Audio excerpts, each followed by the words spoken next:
Hey there and welcome back to Baldur's Gate 3. My name is Pete and today we complete another chapter in the story of Sylvia Harryfoot, our Dark Urge halfling bard who we have chosen as the protagonist of this honor mode walkthrough.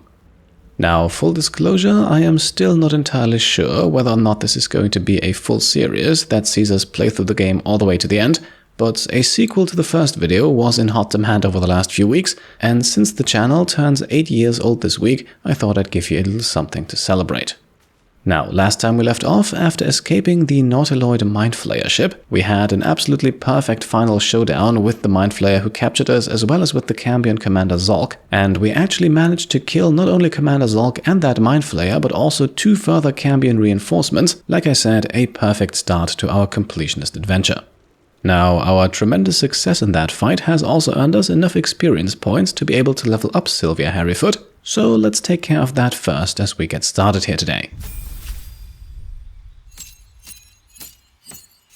So, a few things happen as we advance through the levels here. Most importantly, our health increases from 10 HP to 17, and unlike in regular D&D, we do not roll for this, it's always a fixed number. We also unlock another level 1 spell slot, so we are now up to 3, so we can cast 1 extra spell before we have to take a long rest. As a bard, we also earn the Jack of all trades feature, allowing us to add half of our proficiency bonus to all ability checks with skills that we are not proficient in. At the moment, that comes down to a +1 bonus, but it will rise in the future. Song of Rest then essentially gives us 1 extra short rest. Normally, you can only perform 2 before you have to take a long rest. With this bard-specific action, you can take a 3rd one. We can also at this point select another spell, and that is what we're going to do next here. The list has not changed since character creation, and we are going with Dissonant Whispers, a spell that is honestly pretty amazing. It deals damage even if the target succeeds its saving throw, it imposes disadvantage on attacks and ability checks, which is great against enemies that use weapons instead of spells, and it also frightens, meaning an enemy cannot move. You can imagine how annoying that must be for an enemy who would really like to rush in and use their sword. At this point, we could also replace one of our current spells with another one, but we're not going to do that. For the time being, I like our loadout the way it is. So here we go then. By the way, after escaping the Nautiloid, we start as if we had taken a long rest, full HP, full spell slots, and full bardic inspirations. Right ahead of us, we also have a mangled fisher, but we do not want to interact with them just yet. Instead, we want to walk right past the body towards a person who looks to be much more alive. So, Shadowheart, our temporary companion from the Nautiloid, seems to have survived too. She is also once again holding that artifact of hers, and since she seems a bit out of it, we might as well reach for it. Don't worry, this has no negative consequences, I wouldn't do this if it did, but let's not forget that Sylvia Harryfoot here does have a bit of a dark side to her.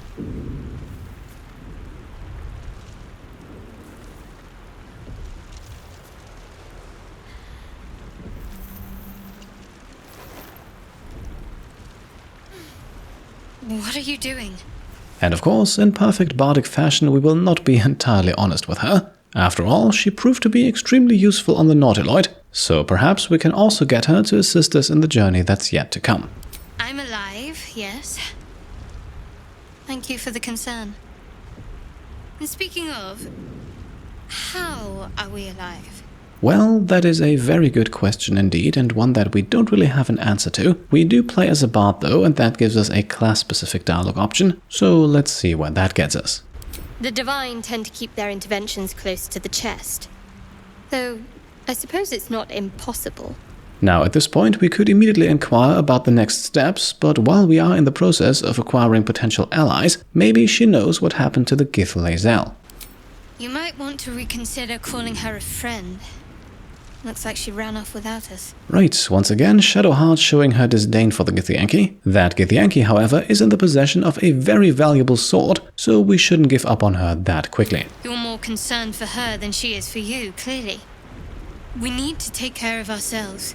First things first, we need supplies, shelter, and most of all, a healer. We might have escaped, but we still have these little monsters in our heads.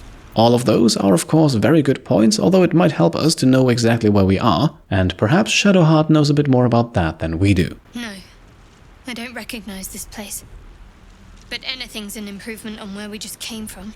And that now gets us to the end of this conversation, and I suppose it was clear right from the beginning. Let's take her with us, even if it's just to improve our odds at survival. We need each other, and we both know what's at stake. Can't think of better company. And there we go. We have found and I guess re-recruited Shadowheart, the first but certainly not the last companion we meet today. One thing, just before we go. I wanted to thank you again for freeing me. It would have been all too easy for you to run right past my pod, but you didn't. I'll remember that. Lead the way. So, and with that, we now once again have a cleric on our side. A cleric who is ready to level up as well, so let's take care of that before we proceed.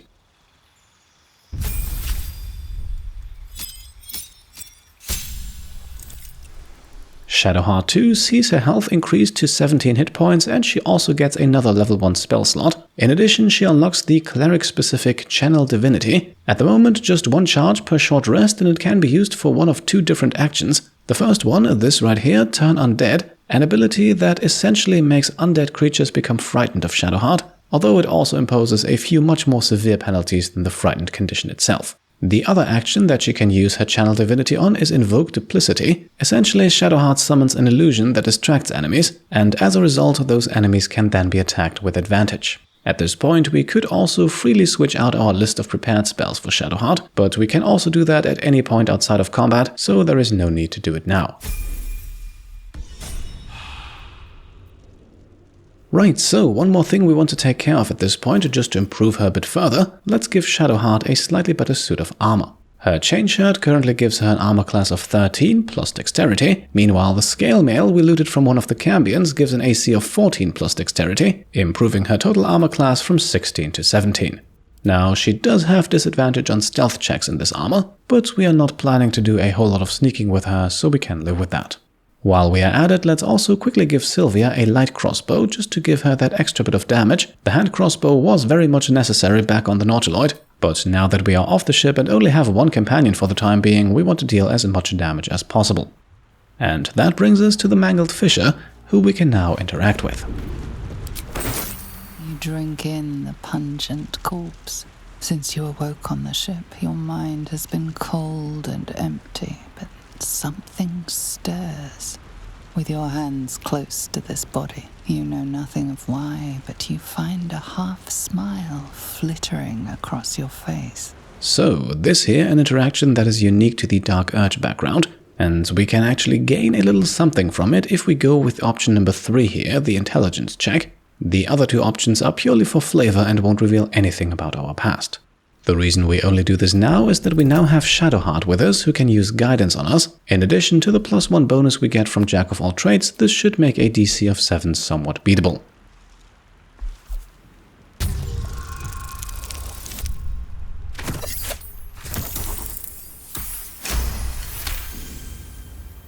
As soon as you delve into your mind, it is filled with flashes of 1,000 different dead. There is something unknown and unspeakable deep within your heart. So, 1,000 different dead looks to me like we have left a good amount of carnage in our past. And speaking of carnage, that is also what we find ourselves confronted with here on this Ravaged Beach. A beach that we now want to loot for anything that is not pinned down. We will of course not find anything terribly valuable, but among other things a healing potion, as well as small amounts of gold that will of course come in handy sooner or later. As we loot another mangled fisher here, we also want to briefly talk about camp supplies. Those will be needed to perform long rests, so we want to pick up all the food items we can. As we then pick a small batch of myrgrass, we also unlock our first alchemical recipe. I won't go into too much detail about alchemy at this point. Suffice it to say that yes, there is an entire alchemy crafting menu in the game. From ingredients like myrgrass, we will eventually be able to make suspensions. From other ingredients, we can obtain salts, ashes, or essences, and all of those can then eventually be combined to create powerful potions, elixirs, grenades, or coatings.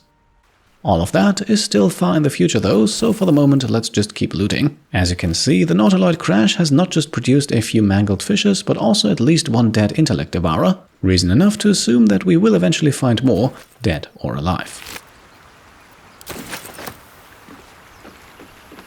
Fresh water. There must be a settlement somewhere nearby.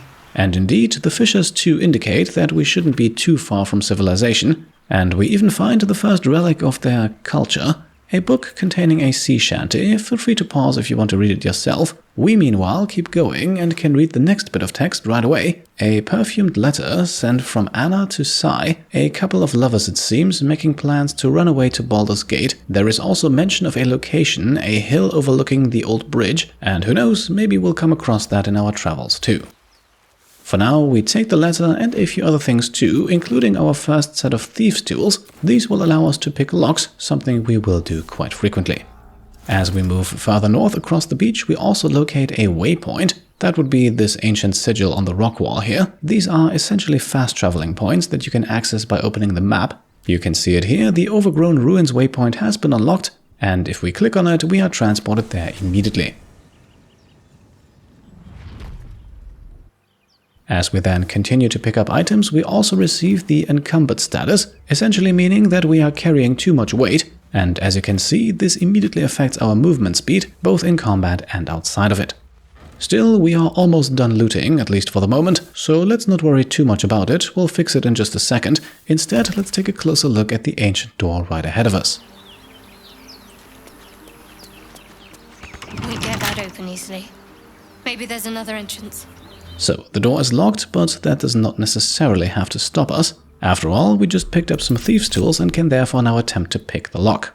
However, the DC here is a whopping 20, and failure would destroy the thieves' tools, and even if we were to activate guidance here too, we would at best get a +8 bonus to our roll, so that's still a greater than 50% chance to fail it.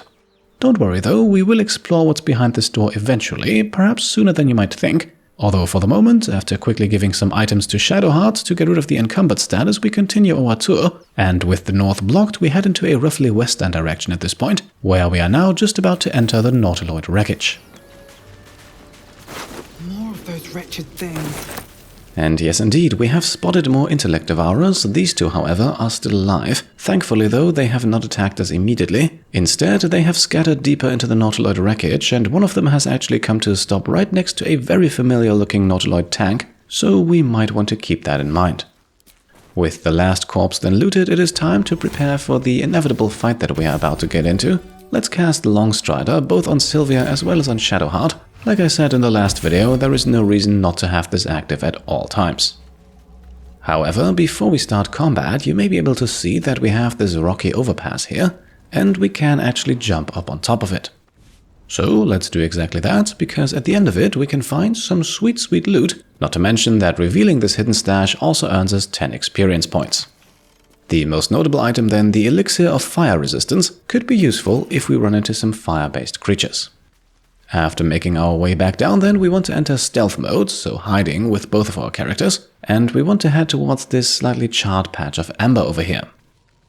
As you can see, the Intellect Devourers are still far enough away not to spot us. Still, at this point we are activating turn-based mode, and we want to use Shadowheart's and Sylvia's bonus actions to dip our crossbows in fire.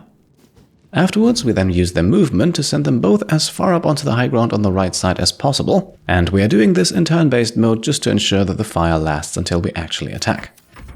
At this point then we can end our turn. Once again, even with Shadowheart's stealth disadvantage, we are not spotted. She would only have to roll for that if we were inside that red detection radius. One thing we do notice though is that we are not actually dealing with only 2 Intellect Devourers, there is a third one in the back. Still, with careful planning and just a little bit of luck, it is possible to finish this fight without taking a single point of damage. And so let's begin by sending Sylvia up to take a 99%er at the closest enemy. We get an aim bonus from the high ground as well as advantage on the roll because we're hidden. Okay, 13 points of damage, and because we attacked from stealth, our enemies are now surprised. Let's follow things up by blowing up the Nautiloid tank with Shadowheart. And with the explosion causing over 20 points of damage, that's an instant kill. At this point, Shadowheart has also now officially joined the initiative. Attacking from stealth can be a bit finicky in that regard. Either way, we can now safely end our turns and our enemies will not get to do anything. That's the beauty of surprising your enemies, you essentially get a free round. Just to be on the safe side though, we want to pull back just a little bit. We will likely not be able to kill all enemies before they get to act. For this turn though, they do not get any actions. And so let's finish Shadowheart's turn by pulling her back too. Her action has already been used, and with that, this first turn of combat will then officially be over. Now at this point we are back to Sylvia, who should hopefully be able to kill the Intellect Devourer over here. This is the only part of the fight that depends a little bit on your damage output. If you get extremely unlucky, it can happen that you need more than 2 or even 3 shots.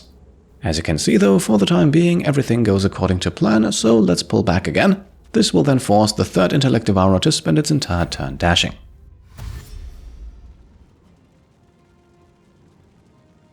And indeed, this essentially gives us another free turn, and at only 12 hit points this shouldn't be too difficult of a target. And to ensure success, we are actually prioritizing damage over hit chance here. Let's move Shadowheart off of the high ground and redip her crossbow. This reduces her hit chance from 95 to 85%, but hopefully that's still good enough. And indeed, she hits for 11 of the 12 points of damage we need, which also means that Sylvia can now simply take aim. Provided she doesn't miss, the kill is guaranteed. You fight well. Perhaps our survival isn't such a distant prospect. So, with the area cleared and a few more experience points collected, we can now begin looting the place. As you can see, the Intellect Devourers do, as usual, not have a whole lot of loot for us. One of them, however, does hold an Intellect Devourer cerebellum, which can be used as an ingredient to craft potions and alchemy. Very importantly then, near the top we have a dead Mindflayer who drops a potion of speed, and as far as I'm aware this is a guaranteed drop, unlike the one we luckily had back on the Nautiloid itself. Over on the left side then we have a chest with an Oil of Accuracy, a +2 bonus to attack rolls for 10 turns, that could be handy, and we also have another dead Mindflayer, this one dropping a healing potion. Now at this point we have 2 pathways out of the wreckage, one to the north and one in a slightly more northeastern direction, and we are heading north down to the beach again. Near the collapsed wooden ridge here we can find some murgrass, and then we also have 2 crates with thieves' tools and a hand drum. And those thieves' tools will come in handy as the wooden trunk over here is currently locked, but it won't be too difficult to get it open. We already get a +4 bonus on the roll and the DC is only 5, so we technically don't even need guidance. Still, it's a cantrip, so it's free and we want to get into the habit of using it all the time. We also need to have some thieves' tools in our inventory to actually make this roll. As long as we don't fail it though, we can use that one set as often as we like. And there we go, the trunk opens up, which gives us some gold and a leather helmet with a +1 bonus on dexterity saving throws. Could be useful for someone who often finds themselves in the thick of it, but for the moment we will just hold on to it. After looting another empty Intellect Devourer corpse, we then head up the path and towards what looks to be another Mindflayer pod, and this one also has someone standing close to it. Please? Please come and help me. Hurry, I've got one of those brain things cornered. There, in the grass. You can kill it, can't you? Like you killed the others? And well, I don't suppose you have to tell a Dark Urge character twice to kill something, so let's help the poor fellow out. After all, we do have some experience. There. Can you see it?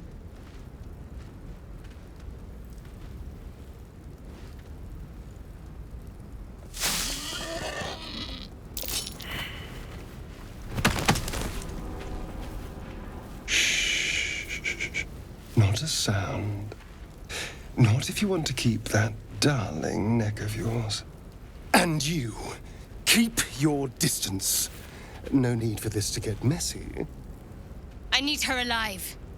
Stow that blade or I'll show you just how messy things can get. Promises, promises. But I have other business, I'm afraid. Now, I saw you on the ship. Didn't I? Nod? Okay, so after failing the perception check earlier, we now find ourselves in a bit of a tricky situation, and at least for the moment it might be smart to play along and not make it worse by attacking him. Splendid. And now you're going to tell me exactly what you and those tentacled freaks did to me. Now, as you know, and can also see right here, we don't really have a good answer to that, and so it also doesn't really matter which of the 4 dialogue options we pick. Still, it might be a good idea to reveal as little as possible, which to me rules out options 1 and 2, so let's go with number 3. Don't play dumb, you little... Your mind twists. You're looking out of unfamiliar eyes, prowling dark, busy streets. You try to hold the memory, but it fades to the worm. the light, the fear. What was that? What's going on? Okay, so of course we are already familiar with the Mindflayer's tadpole connecting us to others who have been infected, and once again we could now use this brief distraction to attempt and break free, but I have a feeling that at this point honesty would get us a bit further.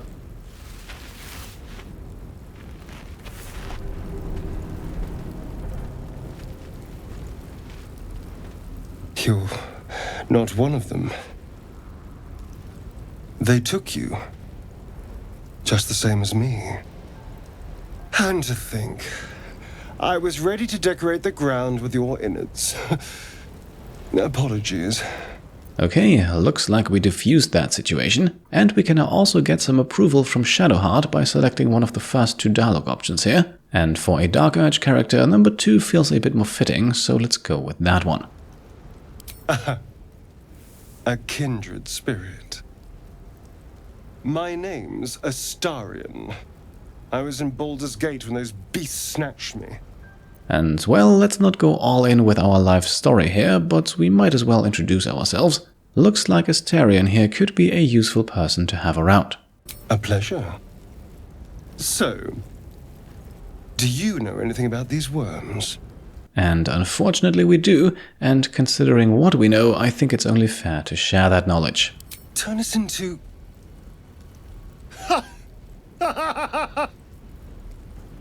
Of course it'll turn me into a monster. What else did I expect? Although, it hasn't happened yet.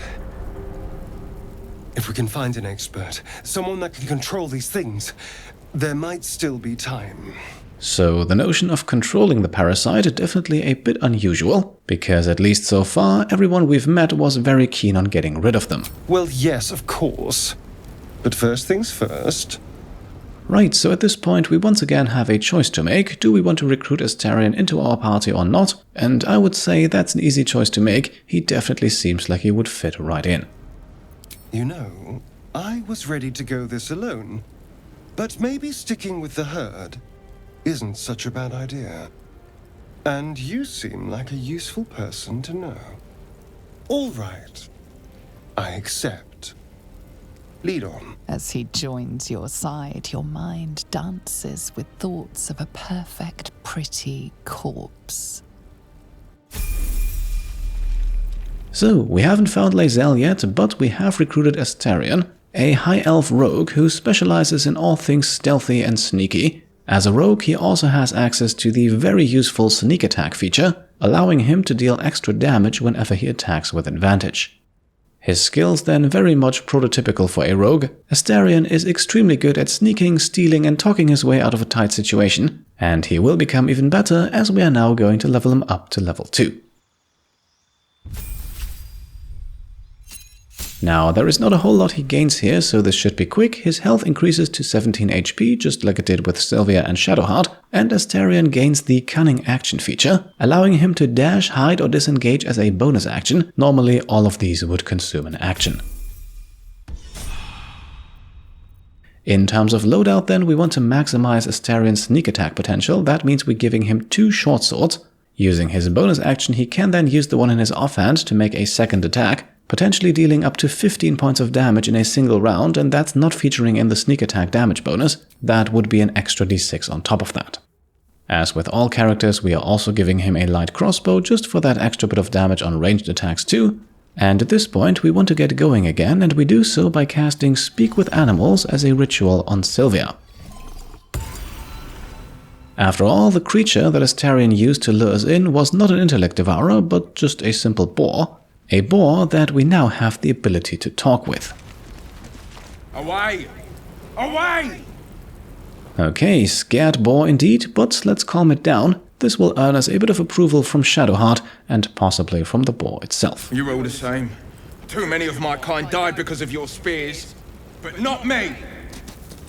Okay, and so the boar vanishes. The alternative solution here would have been to sneak up on it and kill it. That would have earned us 3 experience points and 14 camp supplies from the meat.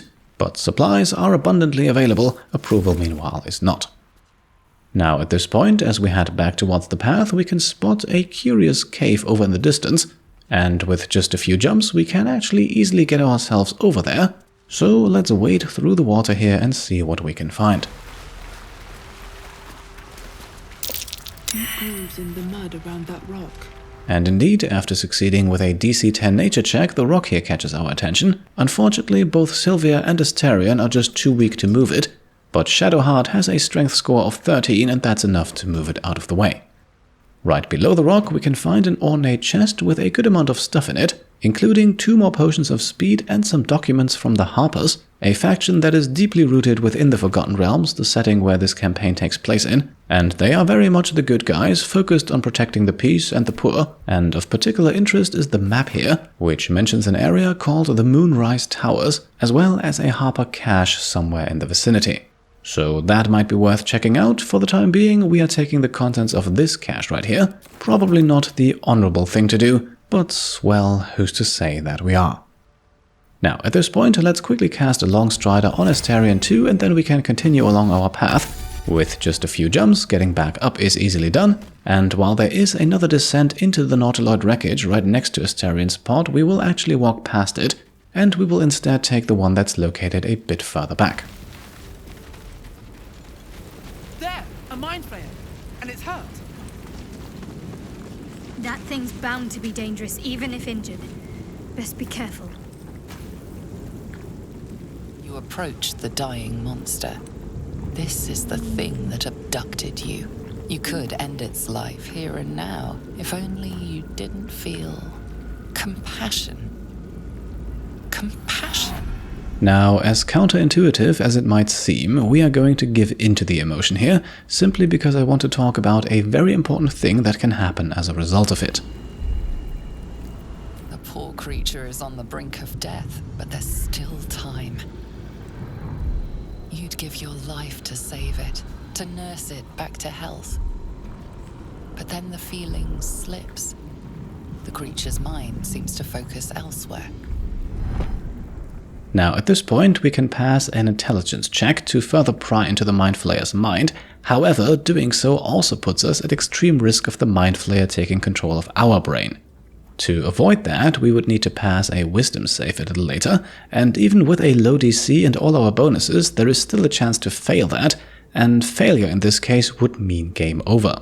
So let's not risk it, and instead break free right here and now. This is honor mode after all. The monster lies exhausted, defeated. Its eyes, wet orange pearls, radiate malice. Very importantly, at this point, we want to actively kill the Mindflayer instead of just letting it die, and not just because that's the only way to obtain some experience points from this interaction.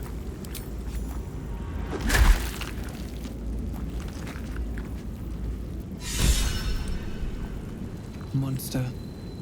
Death is too good for it. And yes indeed, not only have we earned some XP for killing it, we have also earned our first inspiration. Inspirations are given for performing certain actions that are very in line with a character's background. In our case, the Dark Urge character has the Haunted One background, and so Sylvia really appreciates some calculated cruelty here and there. Inspirations not only give some extra experience points, but can also be spent to reroll ability checks, although we cannot collect an infinite number of inspiration points. At most we can stockpile 4 of these.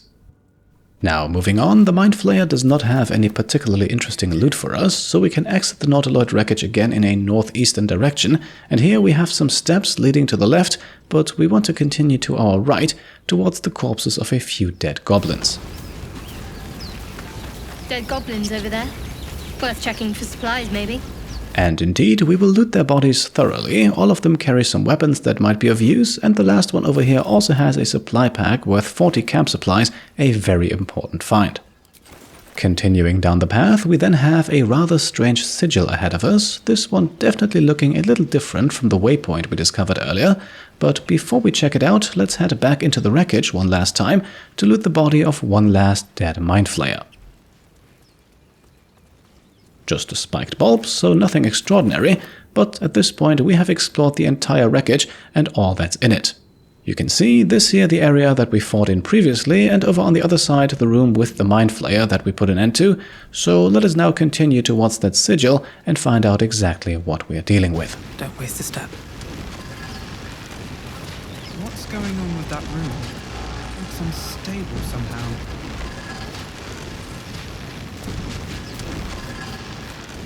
You approach the sigil on the stone. Magic glitters and swirls from it erratically, as if malfunctioning. It looks slightly dangerous. And, well, slightly dangerous is exactly how we like it, and since the alternative here is to simply leave, the choice to touch it is an easy one.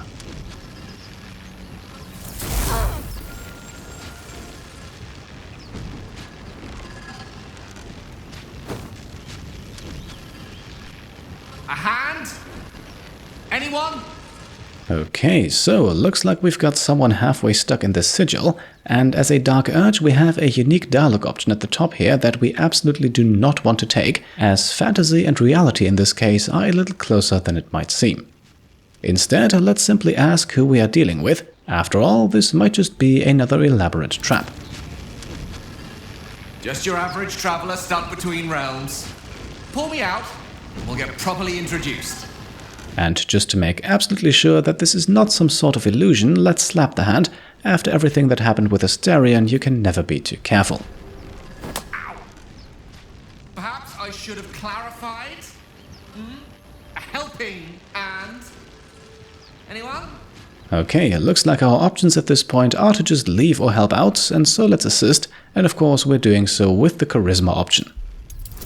A DC of 7 is almost impossible for us to fail with a bonus of at least 5, and indeed we succeed.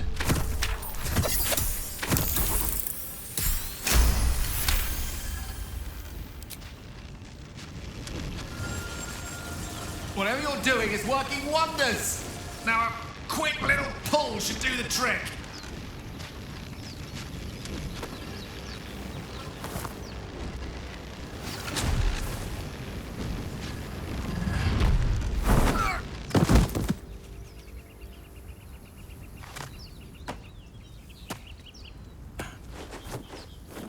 Oh. Hello. I'm Gale of Waterdeep. Apologies. I'm usually better at this. And since he seems quite alright, let's tease Gale a little bit to get us started, just to establish who's the one with the silver tongue here. At magic. Say, but I know you, don't I? In a manner of speaking. You were on the Nautiloid as well. Once again then, it might be a good idea not to reveal too much too early, and so we are simply answering his question with another. Who knows just how powerful his magic really is. I don't know what transpired exactly, but the ship broke into pieces and I suddenly found myself in freefall. As I was plummeting to certain death, I spied a glimmer quite near where I estimated my body to impact with less than savory propulsion. Recognizing this glimmer to be magical in nature, I reached out to it with a weaving of words and found myself on the other side, as it were. How about you? How did you survive the fall? Well, I wish we had a simple answer to that, but alas we do not, so I suppose we're not giving much away by being honest in this case. Fair enough. But even so, I have the unfortunate suspicion your survival is still very much in jeopardy. Back on the ship, you too were on the receiving end of a rather unwelcome insertion in the ocular region, were you not? And indeed, there is hardly any way to phrase that any better. No use sugarcoating it, is there? The insertee we speak of, this parasite, are you aware that after a period of excruciating gestation, it will turn us into Mindflayers? It's a process known as seromorphosis, and let me assure you, it is to be avoided. You don't happen to be a cleric by any chance, do you? A doctor? Surgeon? Uncannily adroit with a knitting needle? You seem to know enough about our condition to realize it's beyond most clerics' skills. Most, no doubt, but I find myself hoping to be in the presence of the few. You don't happen to be one of them. And we do have a class-specific answer available here that we are also going to select, since bards do in fact have access to a few minor healing spells, but unfortunately that will most likely not be enough. As we've established, few enough can.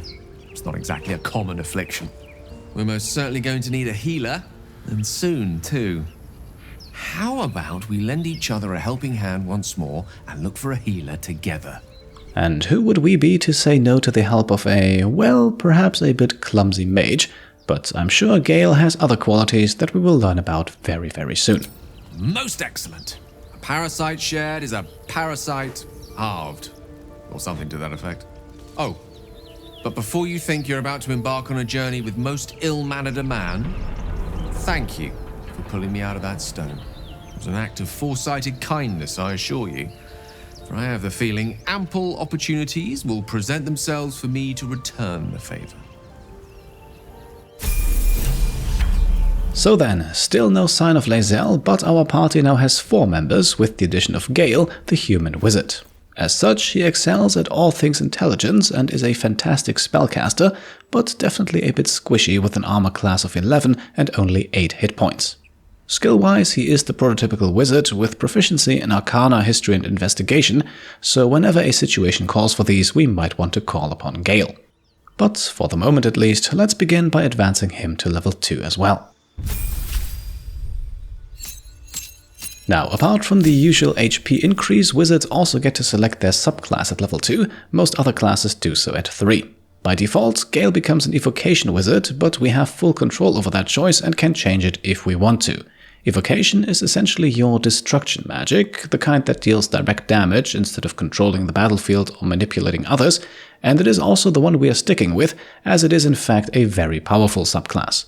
The benefits of this class are a reduced cost for learning evocation spells from scrolls and squad immunity from friendly fire, something we will most likely learn to cherish once we get access to things like Fireball. In addition, Gale also receives another spell slot and he can learn 2 additional spells at this point, so let's choose some. As always, I will not go over the entire list here, as you can see wizards have plenty of options, but we are going with 2 that are almost always useful, Chromatic Orb and Magic Missile. Chromatic Orb is a versatile spell with the unique feature that we can choose which type of damage is dealt, very useful against enemies with certain resistances or vulnerabilities. Magic Missile then is something that every wizard should have, a spell that requires no attack roll or saving throw and instead always hits, albeit only for a moderate amount of damage. Now, to make sure that we can actually use those spells, let's put them into Gale's list of prepared spells, and we're going to get rid of Grease and Sleep for the time being. Not that they don't have their uses, but in the early game most enemies can be dealt with by just hitting them hard enough, and that's what these 2 spells are great at. In addition, Gale retains Thunderwave, Witch Bolt and Mage Armor. We'll talk more about those once we need to use them.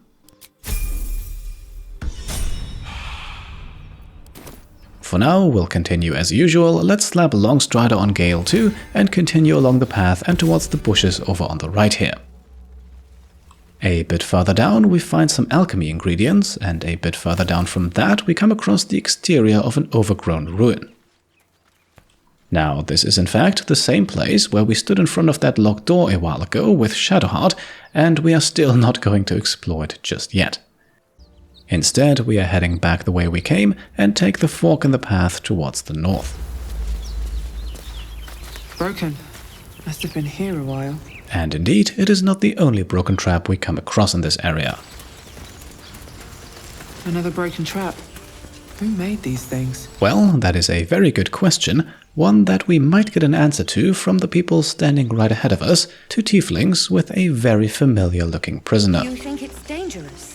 Of course it's dangerous. One of them carved up Zoru's whole squad. So let's leave it. And let the goblins have it? No.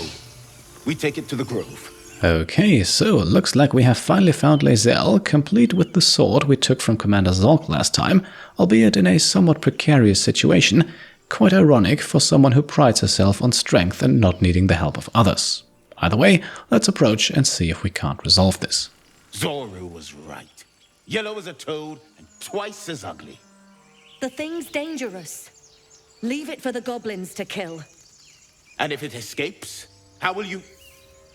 Oh, a guest. Your skull pounds in response to the prisoner's white-hot stare. Her lips don't move, yet you hear her voice. Get rid of them. Now, before we talk to the tieflings, let's use the connection we have with Lae'zel to tease her a bit. After all, we have found some much friendlier folks in the meantime. Your words flow to her, though you never speak them aloud. I know what grows inside you. and I know of a cure. Remember how keen she was to leave me to die in the Nautiloid? We can't trust her. Right, so at this point it is very important that we select the first deception option here. We do not want to fight, and we also do not want to scare the tieflings away. Since deception is our bread and butter, we have very good odds of succeeding. And indeed, we do.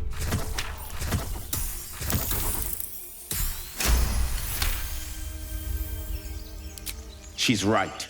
Let's go. We need to check out that blast. And this is why we wanted to go with that first option, as we can now ask about that blast. You didn't hear it? Shook our camp good, so we came for a look.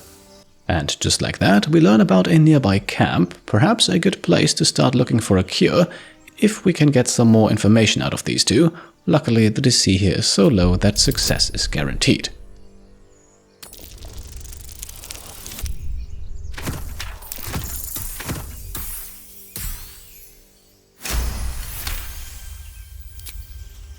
Northwest. Look for Nettie. Whatever your wound, she can mend it. And be careful. There are goblin traps everywhere. Nymessa, come. Enough gawking. Get me down. And just because we can, and because the rest of our squad will absolutely love it, let's demand that Lae'zel says please. Never.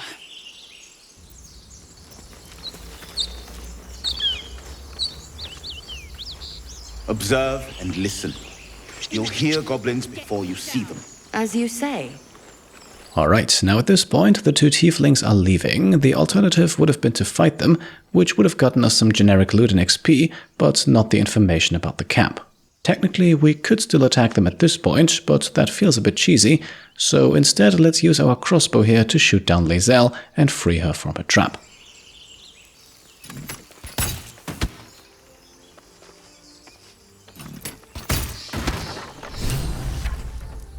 The tadpole hasn't yet scrambled all your senses. Auspicious. But the longer we wait, the more it consumes. My people possess the cure for this infection. I must find a creche. You will join me. Careful. She obviously sees your kindness as weakness.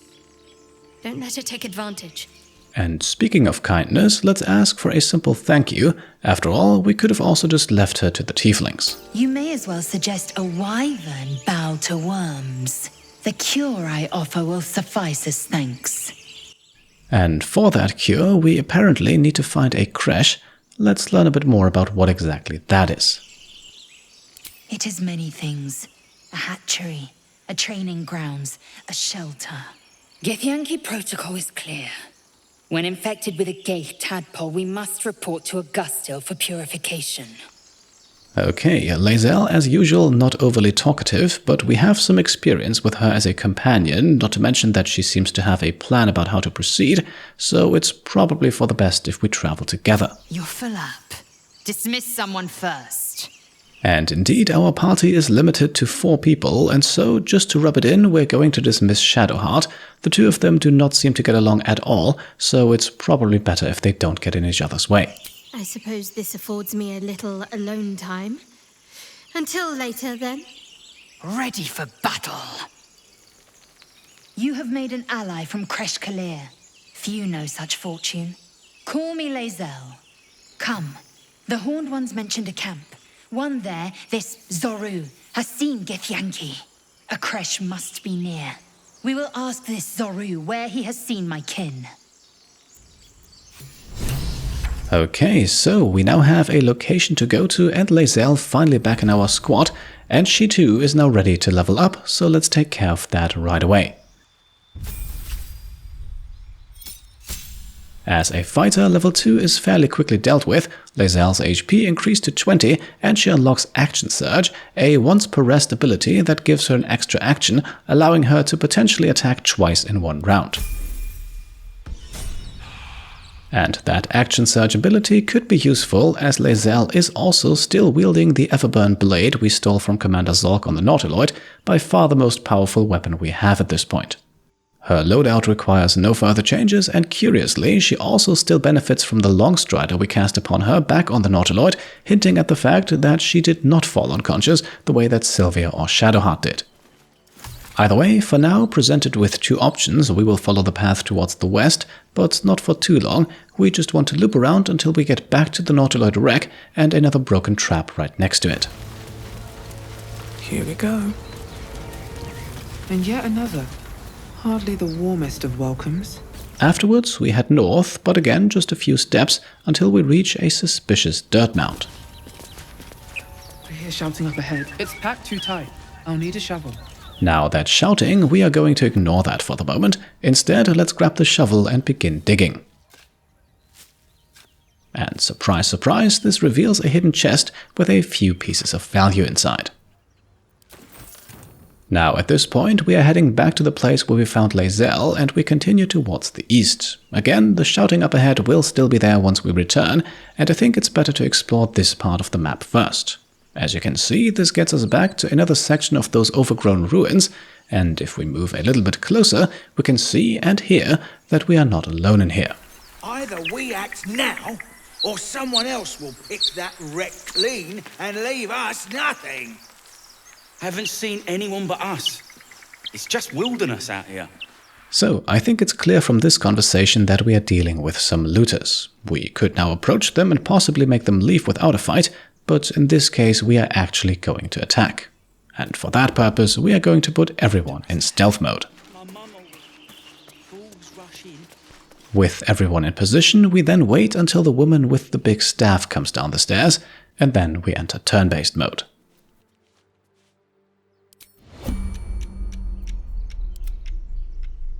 First things first, we are going to sneak in with Sylvia and take a shot at the rope holding the conveniently placed stone block.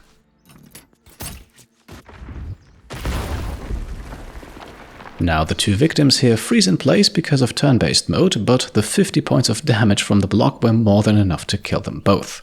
This leaves us with the woman by the stairs and with Warren over here, who will now be the target of two short sword swings from Astarion, and since he attacks from hiding, he gets advantage and thus sneak attack. Okay, I will be honest, I had not expected that, but Astarion manages to instantly kill the enemy despite that 22 hit points. I believe that's because he rolled max damage on both the main and the bonus action offhand attack, and the sneak attack bonus damage was applied to both. This actually prevents us from unlocking another achievement I had planned for this fight, but we'll get plenty of opportunities later, so let's not worry too much about it. Astarion is now also the only one who has officially entered initiative. Sylvia was too far away and did not directly shoot at anyone, so she remains undetected by the only remaining enemy. And we are now going to hit that one with a firebolt from Gale. Just a cantrip, there is no need to waste spell slots just yet, and the hit chance here is fantastic. 8 points of damage out of a possible 10, that's just lovely. Let's see if Lae'zel can already go for the kill with her crossbow.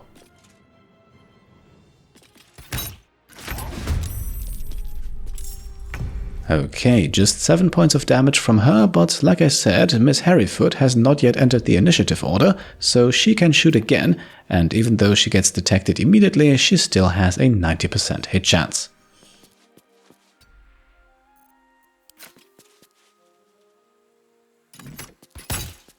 And there we go, that's the last of these 4 enemies taken out, and we still haven't taken a single point of damage in this video.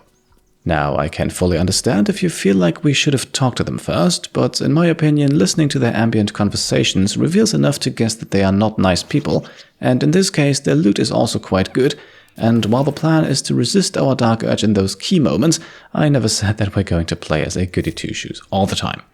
Now, speaking of that loot, Warren here carried an arrow of acid that we are lucky he did not get to shoot. Gimblebok, leader of this group, had a shovel and a scale mail, and the mage Kelena is an interesting case. She's got 2 spell scrolls, Mage Armor and Sleep, and a book called Divination Without Magic. Interestingly enough, should she actually get to act in combat, she will also only use either the Firebolt cantrip or those 2 spell scrolls, which combined with the book hints at the fact that she is a particularly untalented wizard, as she is not actually capable of casting a single spell herself without the help of a scroll, and she is interested in fortune telling through so-called Talus cards, which is not exactly an arcane art either. Now, Looter Corpse number 4 has fallen through the hole in the ground left by the falling stone block, so after sharing some weight with our companions, we can continue by taking a closer look at the statue over here. Time and the elements have left the plaque unreadable. And we want to keep the statue in mind as we now make our way out to the balcony, where a successful survival check reveals another dirt mound that we can dig up for some treasure. The chest here contains 3 more scrolls for 3 different spells, and we can pocket them all and then move on down the path leading past the ruin. As we snatch a balsam flower, we also succeed another survival check and reveal what is already the 3rd hidden chest of this video, only 2 more and we unlock the next achievement. This one contains a potion of glorious vaulting, so should we ever need to jump a large distance, we might want to drink this, but for the moment let's focus our attention on the path ahead. As you can see, some vines allow us to climb down, and at the end of the path here we have a hatch that might be worth checking out. So let's climb down. Along the way we can also find some dagger root, and then find the hatch locked. And unfortunately, even if we attempt to open it with our master lockpick Astarion, a DC of 20 makes sure that success is far from guaranteed, even if we were to activate all available bonuses. Yes, even if we also brought Shadowheart with guidance, we would only get at least a +9 on the roll. Not bad, but not reliable enough at the moment. Don't worry though, we will come back here soon. For now though, let's climb back up and check out the looters' camp supplies.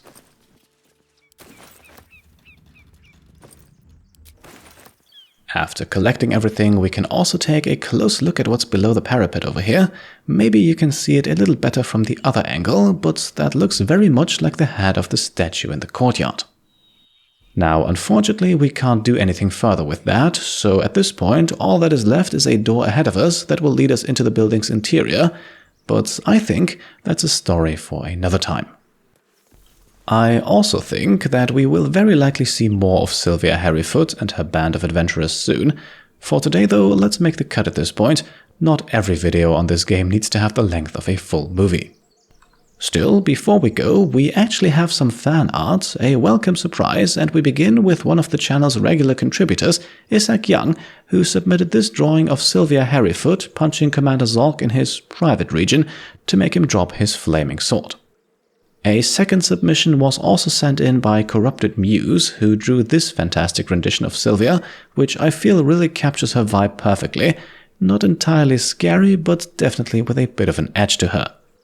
So thank you to both of you for the lovely artwork, and well, I hope all of you watching enjoyed this second video of Baldur's Gate, and if you did, then I would be very happy if you could leave a thumbs up. If you like what I'm doing and want to support me and my channel further, then you can of course go ahead and subscribe to stay up to date, grab some merch over on shop.petecomplete.com, or check out and maybe even pledge to the Pete Complete Patreon. Thank you all for watching, and I'll see you next time. Cheers.